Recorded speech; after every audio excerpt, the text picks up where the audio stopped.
இந்த சம்பவத்தில் புகார்தாரரும் இல்லை, பவுடர் தடவி கொடுக்கப்பட்ட பணமும் இல்லை. ஒருவேளை நேர்மையாக இருந்த அதிகாரிக்கு கிடைத்த பரிசுதானா இது?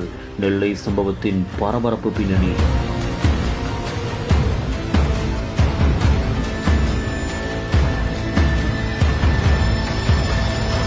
நெல்லை மாநகர் என்ஜிஓ காலனி பகுதியில் தீயணைப்புத்துறை மண்டல துணை இயக்குநர் அலுவலகத்தில் கடந்த 18ஆம் தேதி மதியம் லஞ்ச ஒழிப்புத்துறை அதிகாரிகள் திடீர் சோதனையில் ஈடுபட்டனர். அந்த ஒரு சோதனையில் கணக்கில் வராத 2,51,500 ரூபாய் பணத்தையும் கைப்பற்றினர். மேலும் பணம் அலுவலகத்தில் இருந்து எடுக்கப்பட்டாலும் புகார்தாரர் என்று இதில் யாரும் இல்லை என்றும் கூறப்படுகிறது. மேலும் பவுடர் தடவி கொடுக்கப்பட்ட பணமும் இல்லை என்றும் சோதனையை முடித்த அதிகாரிகளும் கூறியிருக்கின்றனர். இதையடுத்து பிடிபட்ட பணம் கணக்கில் வராத பணம் என்று வழக்கு பதிவும் செய்யப்பட்டது. இதையடுத்து தீயணைப்புத்துறையின் துணை இயக்குநர் மற்றும் அவரது உதவியாளர் என இருவர் மீதும் 2 பிரிவுகளின் கீழ் வழக்கு பதிவும் செய்யப்பட்டுள்ளது. அதே ஒரு சமயத்தில் 2 லட்சத்தை போலீசார் பறிமுதல் செய்த அதே நாள் நள்ளிரவு 12 மணிக்கு ஒரு மர்ம நபர் அந்த அலுவலகத்திற்குள் செல்லும் காட்சி தற்போது சமூக வலைதளங்களில் பரபரப்பை ஏற்படுத்தியிருக்கிறது. மேலும் அவர் ஒரு பேக்குடன் உள்ளே சென்றதாகவும் கூறப்படுகிறது.